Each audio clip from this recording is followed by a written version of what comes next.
ইসলামী বিশ্ববিদ্যালয় স্বাধীন বাংলাদেশের প্রথম সরকারি বিশ্ববিদ্যালয়। আধুনিক এবং ইসলামী শিক্ষার সমন্বয়ে দক্ষ মানব সম্পদ তৈরির লক্ষ্যে 1979 সালের 22শে নভেম্বর কুষ্টিয়া ও ঝিনাইদহের মধ্যবর্তী স্থান শান্তিডাঙ্গা দুলালপুরে 175 একর আয়তনের এই বিশ্ববিদ্যালয়টি প্রতিষ্ঠা করা হয়। 1986 সালের 28শে জুন থেকে 4টি বিভাগ নিয়ে বিশ্ববিদ্যালয়টির একাডেমিক কার্যক্রম শুরু হলে বর্তমানে 8টি অনুষদের অন্তর্ভুক্ত 36টি বিভাগে শিক্ষা কার্যক্রম অব্যাহত রয়েছে। বর্তমান মাননীয় ভাইস চ্যান্সেলর অধ্যাপক ডক্টর শেখ আব্দুস সালাম, মাননীয় প্রো ভাইস চ্যান্সেলর অধ্যাপক ডক্টর মোহাম্মদ মাহবুবুর রহমান ও মাননীয় ট্রেজারার অধ্যাপক ডক্টর মোহাম্মদ আলমগীর হোসেন ভূঁইয়া তাদের সুযোগ্য নেতৃত্বে ইসলামী বিশ্ববিদ্যালয়ের ভিশন 21 শতকের উপযোগী দক্ষ, সৎ ও বিশ্বমানের গ্র্যাজুয়েট তৈরি নিশ্চিতকরণের লক্ষ্য অর্জনে নিরন্তর কাজ করে যাচ্ছে। লোক প্রশাসন বিভাগ ইসলামী বিশ্ববিদ্যালয়ের সামাজিক বিজ্ঞান অনুষদভুক্ত একটি ঐতিহ্যবাহী বিভাগ। 1990-91 শিক্ষাবর্ষ থেকে রাষ্ট্রনীতি ও লোক প্রশাসন বিভাগ নামে এই বিভাগের যাত্রা শুরু হয়। 2015-16 শিক্ষাবর্ষ থেকে লোক প্রশাসন বিভাগ স্বতন্ত্র বিভাগ হিসেবে যাত্রা শুরু করে। 33টি ব্যাচের মধ্যে 27টি ব্যাচের শিক্ষার্থী যথারীতি এই বিভাগ থেকে তাদের শিক্ষাজীবন সমাপ্ত করেছে। সুপ্রিয় অ্যালামনাইগণ, আপনারা এই বিভাগ থেকে শিক্ষাজীবন সমাপ্ত করে জাতীয় এবং আন্তর্জাতিক পর্যায়ে গুরুত্বপূর্ণ ভূমিকা রেখে চলেছেন। আমরা আপনাদের সফলতায় গর্বিত। লোক প্রশাসন বিভাগ পূর্বাপর শিক্ষার্থীদের জন্য যুগোপযোগী ও বিশ্বায়নের চ্যালেঞ্জ মোকাবিলায় একাডেমিক, প্রশাসনিক এবং এক্সট্রা কারিকুলার অ্যাক্টিভিটিস উন্নয়নে কাজ করে যাচ্ছে এবং যুগোপযোগী কারিকুলাম প্রণয়নের মাধ্যমে শিক্ষার মানদণ্ড বৃদ্ধিতে কাজ করে যাচ্ছে লোক প্রশাসন বিভাগ।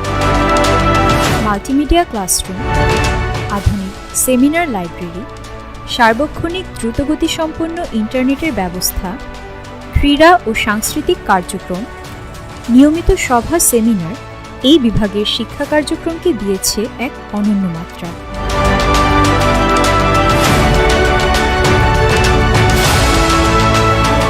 সামাজিক বিজ্ঞান অনুষদের অন্তর্ভুক্ত লোক প্রশাসন বিভাগে 5টি ব্যাচে প্রায় 4 শতাধিক শিক্ষার্থী অধ্যয়নরত।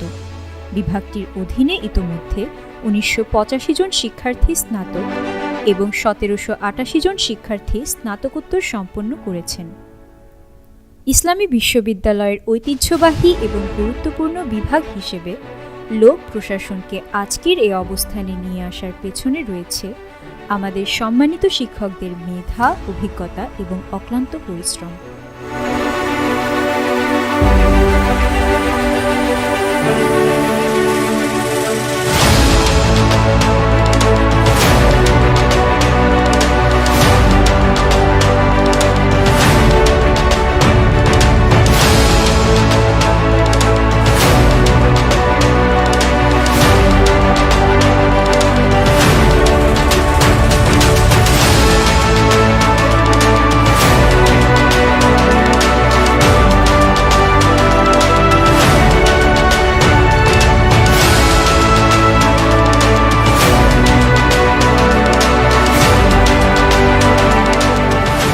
প্রথম পুনর্মিলনের এই শুভক্ষণে আজ সশ্রদ্ধ চিত্তে স্মরণ করছি বিভাগের দুজন প্রয়াত সম্মানিত শিক্ষক এম.এ. লতিফ এবং অধ্যাপক ডক্টর মাহবুবুর রহমানকে। লোক প্রশাসন বিভাগে যারা শুরু থেকে এই পর্যন্ত বিভিন্ন মেয়াদে বিভাগের সভাপতি হিসেবে দায়িত্ব পালন করেছেন, তারা প্রত্যেকেই বিভাগের নতুন কিছু সংযোজনের মাধ্যমে বিভাগকে সামনে এগিয়ে নিয়ে গেছেন। লোক প্রশাসন বিভাগের প্রয়াত শিক্ষকের নামে প্রতিষ্ঠিত এম.এ. লতিফ স্মৃতি সেমিনার লাইব্রেরিটি অনেক সমৃদ্ধ।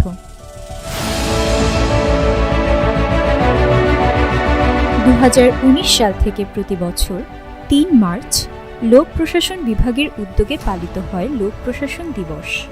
বিভাগটির অধীনে পলিটিক্স অ্যান্ড অ্যাডমিনিস্ট্রেশন নামে গবেষণাধর্মী একটি জার্নাল নিয়মিতভাবে প্রকাশিত হয়ে থাকে। এছাড়াও এমফিল ও পিএইচডি সহ লোক প্রশাসন বিভাগে রয়েছে উচ্চতর গবেষণার বিস্তর সুযোগ।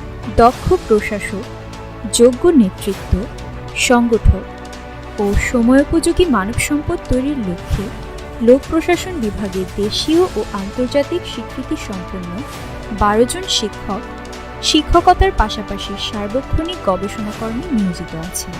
সংস্কৃতি চর্চা ও ক্রীড়াঙ্গনেও রয়েছে লোক প্রশাসন বিভাগের শিক্ষার্থীদের অসাধারণ নৈপুণ্য ও শৃঙ্খলা।